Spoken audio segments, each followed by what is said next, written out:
Sorry about the delay. I did do a post saying that I was going to start at 8, um, but my laptop decided it needed to do some updates. So yep. But it's finished updating, so I'm all set now. All right. So today I'm going to be reading The Forbidden Castle. It's the Choose Your Own Adventure number 14. It's written by Edward Packard and illustrated by Paul Granger. And so here's the cover art there. And I'll just read the back cover. It says, "Somewhere south, where it is colder, where that which falls stays where it is, you'll find what isn't what it is. Can you solve the riddle of the Forbidden Castle? The Cave of Time whirls you back to medieval England. You must solve the riddle that leads to the Forbidden Castle where riches await, and maybe a way home. But the king wants a fortune for himself, and his army is right behind you." All right, there's the back cover. All right, let's see if maybe I'll be able to see people's comments. Yep, looks like I'll be able to. Excellent. Oh, and you can see this was originally property of Concord Public Schools Willard School. And some art there in the book. All right, this was originally published August 1982. Let's close that. I don't need that there.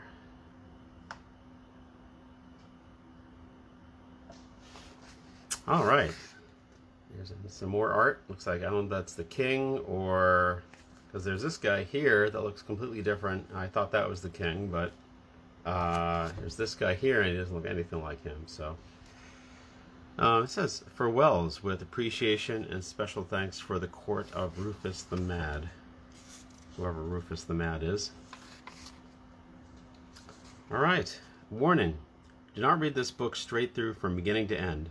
It contains many different adventures you may have in medieval England and France as you search for the Forbidden Castle. From time to time, as you read along, you will be asked to make decisions and choices. Some of them are dangerous. What happens to you will be the result of your choices. You are responsible because you choose. After you make each choice, follow the instructions to see what happens to you next. Think carefully before you make a decision. You could be stuck in medieval times forever, or you may find the Forbidden Castle and get back to the present time. Good luck.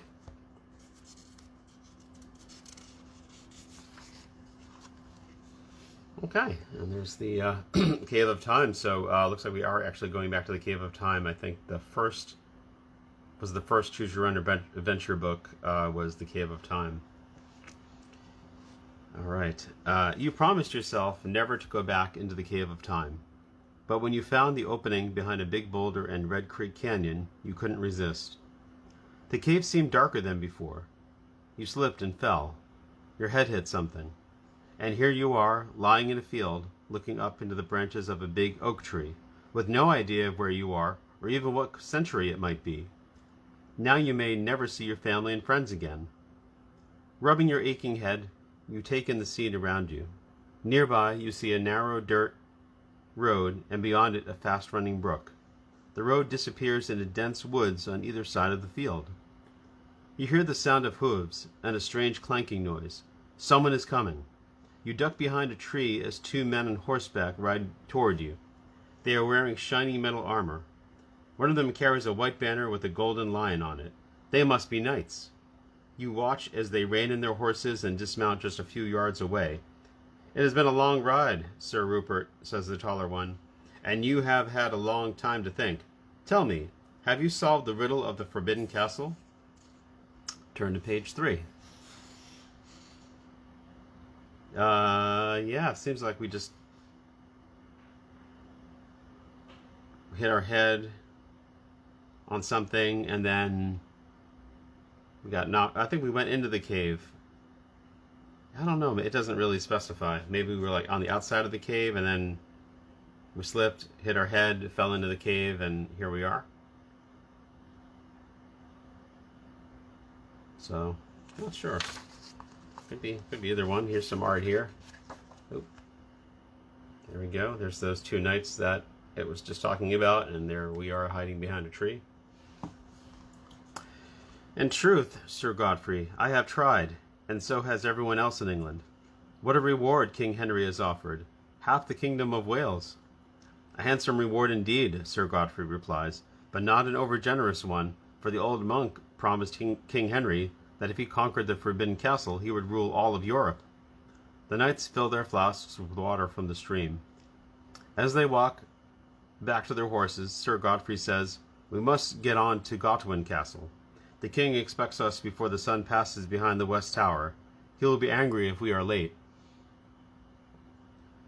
"Aye," says Sir Rupert, as he vaults onto his horse. "The king has been in a fearsome temper since he learned that there have been foreign spies in the English court, and now he has ordered that all suspicious-looking travelers shall be locked in the dungeon." As the knights prepare to ride off, you wonder whether you should come out from behind the tree. You're wearing 20th century clothing. Surely you will look suspicious to these knights. On the other hand, you can't stay hidden forever. If you decide it would be wiser to wait for the next passerby, turn to page 4. If you decide to step out from your hiding place, turn to page 6. No, it looks like, so here's the art. It looks like the mushroom is like actually right in front of him. So it's kind of an optical illusion. At first I thought it kind of looked like that, but not quite. I'm not sure what the artist was. I'm not sure what their idea was there. Yeah, I would wait for the next passerby.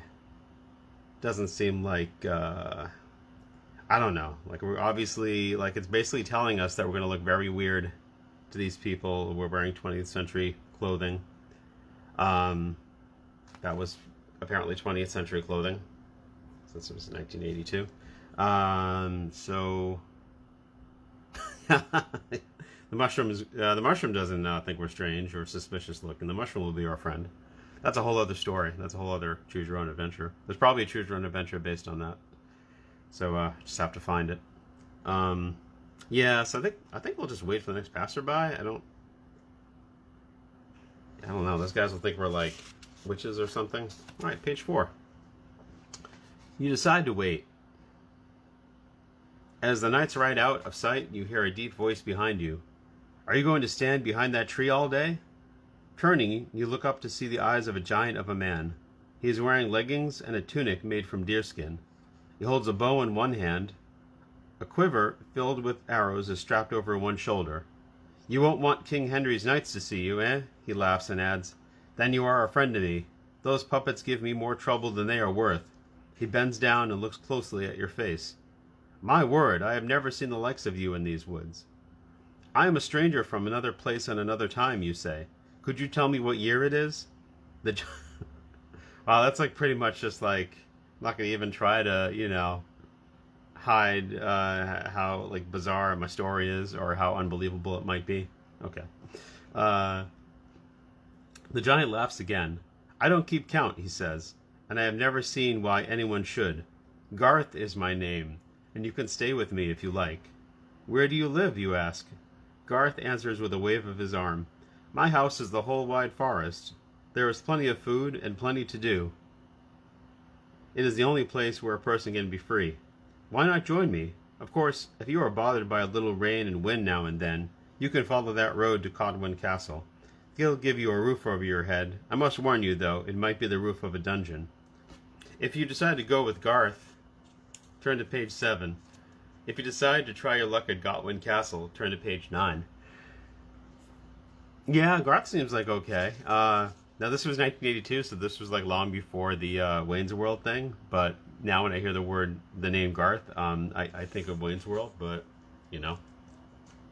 it's like there you are, and with you always is Garth. So there's Garth. All right. So yeah, I'm gonna go with Garth. That seems to be the consensus here. All right, here we go. You've always wanted to learn how to live in the wilderness. This seems like the perfect chance. You follow Garth as he leads you through pine forests, across roaring brooks, and up steep rock ledges. The sun has dipped below the western hills when you reach a shelter under a rock ledge. You help him gather sticks and pine boughs, and you are soon warming your hands before a blazing fire. "Why do you live in the woods like this?" you ask. He grins. "Ever since I told King Henry that he was no better a man than anyone else, he's had a price on my head. He has lost 5 of his best knights trying to bring me to the gallows. Before I met you, I overheard his knights talking about some riddle. Do you know anything about it?"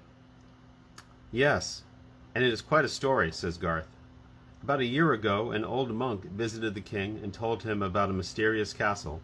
Of course, the king demanded to know where this castle is, but the monk would not tell. Instead, he recited a strange riddle and then said, 'Who solves the riddle will find the castle, and who conquers the castle will rule all of Europe.' Ever since then, King Henry has been trying to solve the riddle. He is angry because none of his wise men can do so." He's pretty, yeah, social. This kind of reminds me, there was this rebellion in, I think it was in 1381, that I know a bit about because, like when I was growing up, I was learning about like genealogy and stuff like that. And one of the people that led the rebellion, his last name was Ball, and so anyways, what happened is this was like after like the plague and everything. There were a lot less peasants left because of the plague.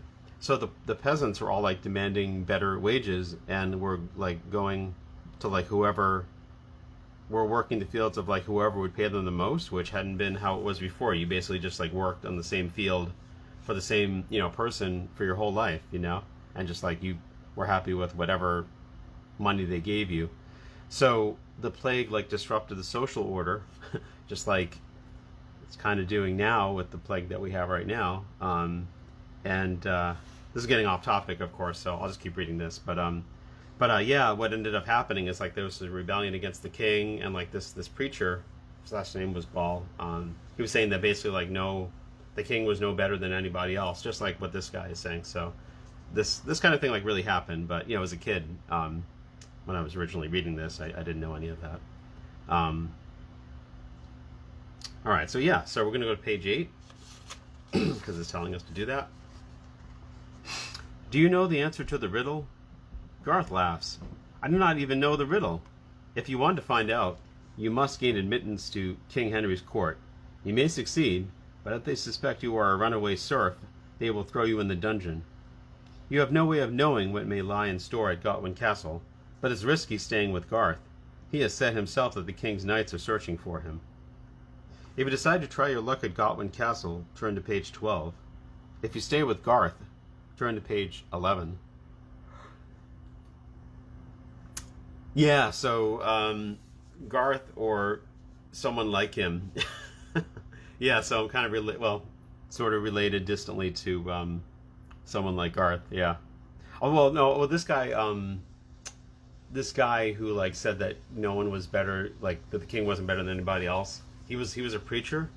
I don't know if he had children, but and he also ended up being beheaded along with the other people that rebelled against the king. So things didn't end up well for them. I think they were drawn and quartered, actually. This is typically what they do back then, since most people were illiterate. So it was a different way to kind of get the message to everybody, not to follow their example. Yeah, so we'll stay with Garth. Life with Garth may not be easy or even safe, but he is a good friend, and you prefer the dangers of the forest to those of King Henry's court, so you join Garth in his forest kingdom. He teaches you to hunt and fish. In the evenings, the two of you sit around the fire, and he tells stories of knights and dragons until you fall asleep, dreaming of days gone by with your family and friends, hundreds of years in the future.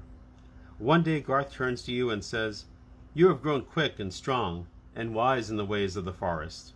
It's time for you to decide what sort of life you want to live. If you would like a dangerous life, where you might find fame and fortune, you could enter the court of Rufus, the mad king of Hereford, or if you wish, you can remain in the forest with me. If you choose to enter the court of Rufus the Mad, turn to page 21. If you choose a life in the forest, turn to page 24. So, so we can stay in the forest with Garth. And I'm thinking it seriously at this point. If we decide to stay in the forest again, we're pretty much like there forever. Or we can try the court of Rufus the Mad. So Rufus the Mad, I think at that point we're not even like pretending to like find the Forbidden Castle. That's like a whole other thing. So forest life forever. Alright, yeah, let's do it. Do the forest life. 24. I try not to like look at the pages I'm flipping past because it might like spoil other endings. So when I'm flipping past the pages, I try not to look at them while at the same time figuring out what page I'm going to. Yeah, so page 24. You stay with Garth and live in the forest. You become strong and tough, and you learn to make the best of the bad and enjoy the good. Over the years, others join you and Garth. Some of them are serfs who have run away from their masters. Others are knights who do not wish to spend their lives fighting for the king. By the time you grow up, Garth has grown too old to live the rough life of the forest. You become the leader of the clan. You make a deal with King Henry to protect travelers passing through the forest.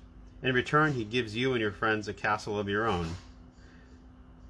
It's not the sort of life you expected, but it's as good as you could hope to find hundreds of years before your birth.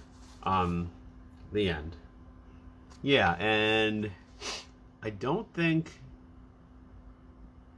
just because you're protecting people going through the forest that the king automatically gives you a castle of your own. That is not historically accurate. The king just like wouldn't kill you or something, you know.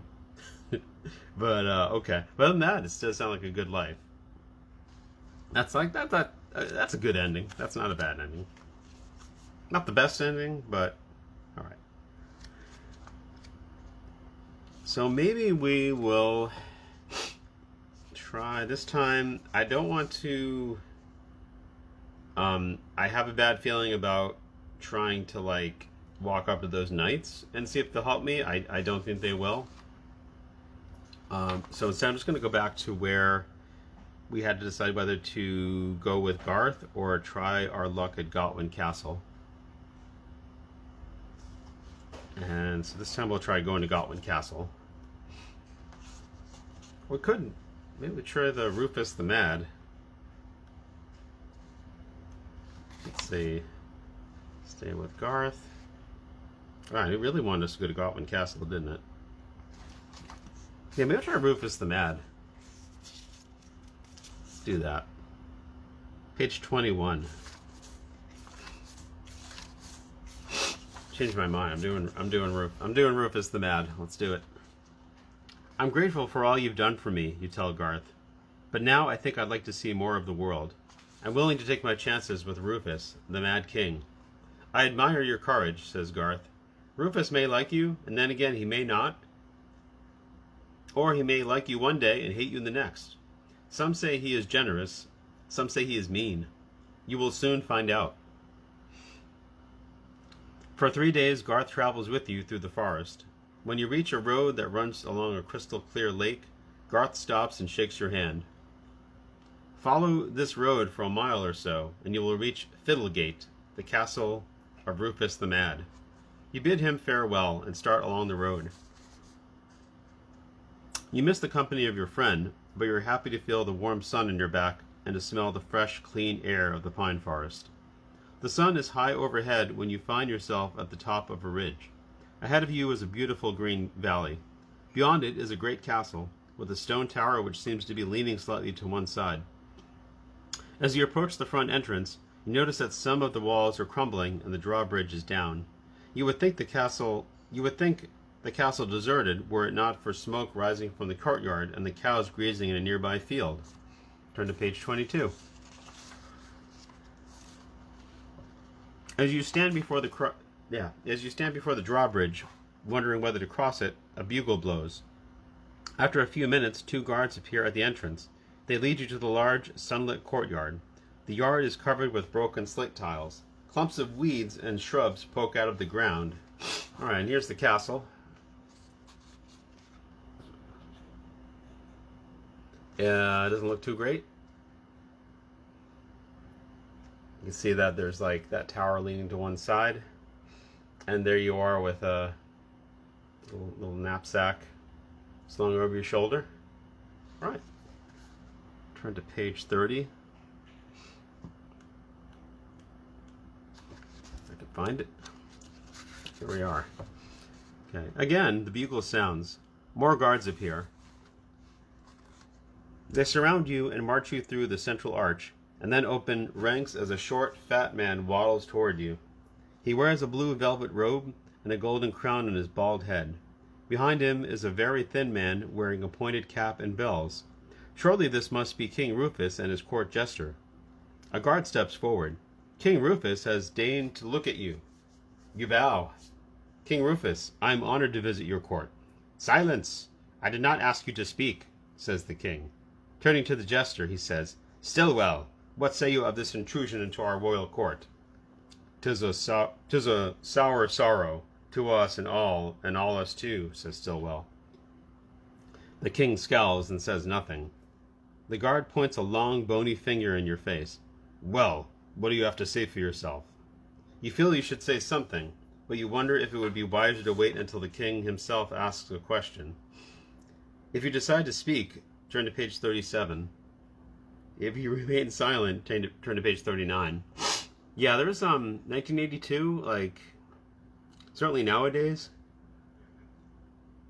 if someone was, like, slightly overweight or something, they wouldn't, like, describe them as being, like, waddling towards people and being, like, short and fat and balding. So I don't think that would happen. Yeah, so I feel like we shouldn't speak, because I feel that was like, you know, you didn't speak until the king told you to speak. And and the king had just said he didn't ask you to speak, and then, you know, you're not going to speak, right? So I'm thinking of remaining silent, unless everybody thinks we should speak up. But yeah, if we talk, like, that's it. We're done. All right, yeah. So 39. Remain silent. You're afraid to disobey. Yeah, you're afraid to disobey the king, so you say nothing. Well, the king shouts, can't you speak? Before you can answer, the jester says, I suggest you teach this youth a lesson. Stillwell, only a fool like you would surely know what not to do, says King Rufus. Why haven't I locked you up in the tower? Because, your majesty, says Stillwell, if you were to lock me up, it would mean you'd made a mistake when you appointed me. Since you are perfect, you cannot make a mistake. Therefore, you cannot lock me up. The king scowls and paces up and down. Finally, he turns to you. You have fallen into my favor, he says. It would have been better to have fallen in the moat, says Stillwell. The king smacks Stillwell over the head with the flat side of his sword. Turning to you, he says, if you agree to serve in my court, I shall make you one of my ministers. The king seems to have taken a liking to you. He's mad, all right, yet there may be method to his madness. Maybe he would even help you find the Forbidden Castle. If you dare ask King Rufus to help you find the Forbidden Castle, turn to page 44. If you agree to serve in his court, turn to page 45. Let's see. I mean, probably should ask him about the Forbidden Castle, but maybe, like, not right away. Oh, and here's the art here showing that you and the King Rufus, and there's the jester over there. And the king is, yeah, he's a bit on the portly side, you know. I wouldn't say that'd be like someone that would like be like waddling back and forth, but okay. It's like, yeah, it's like definitely like fat shaming by describing it that way. So should we ask? Oh, maybe since we're in his favor, maybe that means we can ask whatever we want now. When the next day, if we fall out of Yeah, if we get trapped in the court forever, that won't help us. All right. We'll ask him about it. Looking the king straight in the eye, you say, I thank you humbly for offering me such an honor, your highness, but I wish to find the forbidden castle. Would you help me? The king shakes a finger at you. Impudent youth! I am king! You are my subject. I don't help my subjects. They serve me. Well, I can help you. I can win half the kingdom of Wales by finding the forbidden castle. Help me, and I'll give you half of my kingdom. Half your kingdom? I'll take half again as much as a half, says the king. Oh, that was you. I'm sorry. So, you're saying, well, I can help you. I can win half the kingdom of Wales by finding the forbidden castle. Help me, and I'll help you, and I'll give you half of my kingdom. Half your kingdom? I'll take half again as much as a half, says the king. I'll give you half of half again as much as half, you quickly reply. Call the royal mathematician, says the king to Stillwell. Then he looks at you as he strokes his long, droopy mustache. You may have wit enough to find the forbidden castle. Tomorrow we shall leave at sunrise, and by our deeds Rufus shall be king of Wales. The trumpeters blow their horns, and everyone bows as the king struts out of the royal courtyard. You stand there wondering whether you and he will find the forbidden castle. Perhaps the world will be better off if you don't. The end. Alright, well that was not great. That was okay. Alright, I'm going to go back to where we first saw those knights. And go to well, actually, you know what? There's the point where we had to decide whether we wanted to go with Garth or whether we wanted to try our luck at Gotland Castle. So this time, so we did the thing where we stayed with Garth. We did the thing where we tried Rufus the Mad. So now, I feel like the third option was the Gotland Castle. So I'll give that a shot. So we will go to Gotland Castle. Turn to page 9. You thank Garth for his offer, bid him farewell, and set out for Gotland Castle. You have not gone far when you see a woman coming down the road. She is hunched over, almost hidden by her black shawl, as she walks alongside a wooden cart loaded with hay and pulled by a little gray horse. If you let her pass and continue on toward Gotland Castle, turn to page 14. If you stop the woman, turn to page 16. Why would we stop her? Like, I'm not sure. Why wouldn't we just let her pass?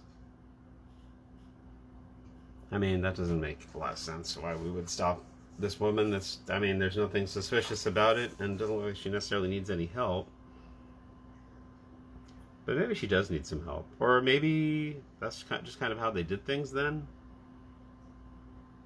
So I'm not sure whether to stop. We just go to the castle. Yeah, we have to talk to her. Oh, yeah, let's do it. Page 16. 16.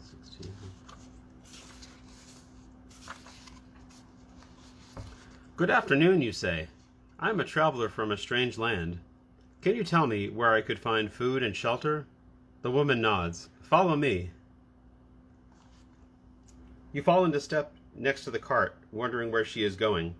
Could you tell me what year it is, you ask? Either 1052 or 1152, she says. I never can remember myself. You soon reach a tiny stone house at the edge of the woods. She leads you inside and motions you to sit down on a crude oak bench. You wonder who I am, she speaks with a cackling voice. I am called Madame Lita. I have prophetic powers, and I can tell that you have prophetic powers. Me? You have a magic disc. She points to your wrist. You realize that your watch must look magical to her. And you can see into the future, she continues. You cannot help but nod your head, for at that moment you were looking into the future, thinking of your own home and your own time. Turn to page 26. Madame Lita looks at you intently. I shall now tell you the riddle of the Forbidden Castle. Not more than a year ago, it was... An old monk visited King Henry and told him of a remote castle with 4 ivory towers. He called it the Forbidden Castle, and he told the king that if he conquered this castle, he would rule all of Europe. The king asked how he could reach the castle, but the monk's only answer was to give the king this riddle. Somewhere south, where it is colder, where that which falls stays where it is, you'll find what isn't what it is. And if you can hear that sound in the background, yeah, that's our heater. Valerie just made a comment about it, so yep, it's our heater in the background. Since then, the king has spread news of the riddle throughout all of England in the hope that someone could solve it. He has offered half the kingdom of Wales to anyone who can show him the way. The Baron von Saul, whose lands lie in Alsace, I'm not sure if I'm pronouncing that correctly, but okay, is determined to find the Forbidden Castle and win the reward. It has engaged me to help him. Have you any idea where the castle is, you ask? Madame Lita stares at you with glittering eyes. We know that the castle lies to the south, so you must cross the English Channel and journey through France. Surely, with your magical powers, aiding my own, we shall solve the riddle, and then great riches will be ours. You are tempted to set out with Madame Lita and the Baron. You are curious to see the Forbidden Castle, and it would be nice to be rich. On the other hand, you know that you don't have any magic powers, just a wristwatch. How can you expect to solve the riddle? Besides, you're worried about how to get back to the 20th century.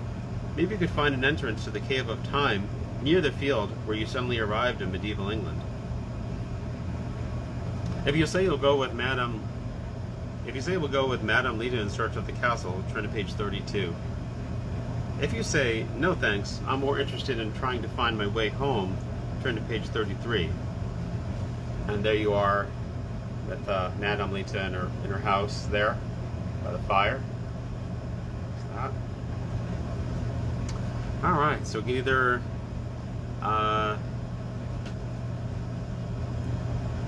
go with Madame Lita, or we can say no thanks, I want to find my own way home.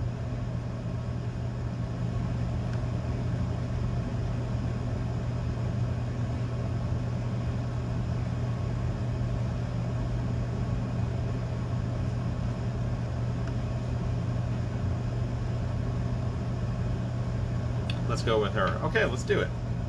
So page 32. You agree to help Madame Lita find the Forbidden Castle. Soon afterward, there was a knock at the door. It swings open, and a man walks in. His face is very pale, as though he had never been out in the sun. Behind him, through the open door, you see the fine black steed and a small chestnut horse. Ah, Baron von Saul, you are ready. You are early, says Madame Lita. The man points to you. Who is this? A young soothsayer who can help us solve the riddle of the Forbidden Castle. What makes you think so? Show him the magic disc, she demands. You held out your watch. The Baron bends over and looks at it in a moment. He nods gravely. Then come at once. A boat is already waiting to take us to France. Madame Lita rests a long, bony hand on your shoulder. I knew you would come with us. The 3 of us shall find the Forbidden Castle, and half the kingdom of Wales will be ours. Turn to page 48.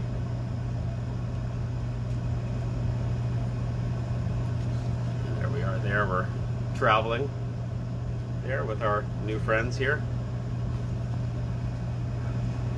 After a rough channel crossing and a fortnight's travel across the French countryside, you and Madame Lita and the Baron von Saul have finally reached the south of France. The mountain trail you are climbing is steep, and you are all breathing hard under the weight of your packs.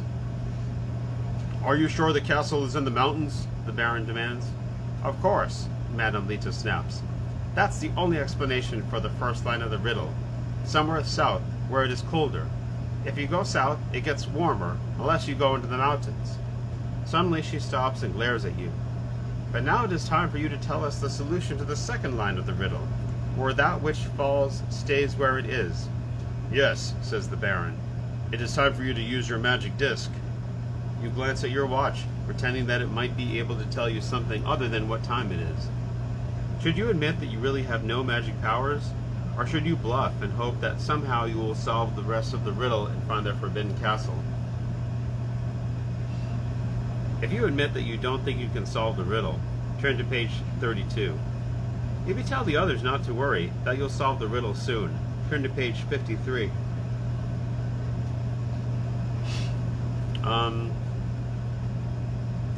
Well, could be a wind-up rock. Yeah, it could be a wind-up watch. So if it's a wind-up watch, then you don't have to ever worry about running out of batteries.